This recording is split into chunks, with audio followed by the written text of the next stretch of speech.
हवा कलम जो अपने कवाड़ खोलता है तो देर तक मेरे घर का सकूत बोलता है।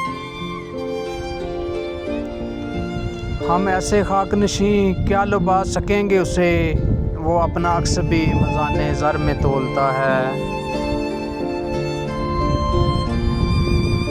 जो हो सके तो यही रात ओढ़ ले तन पर, बुझा चिराग अंधेरे में क्यों टटोलता है। उसी से मांग लो खैरात अपने ख्वाबों की, वो जागती हुई आंखों में नींद घोलता है।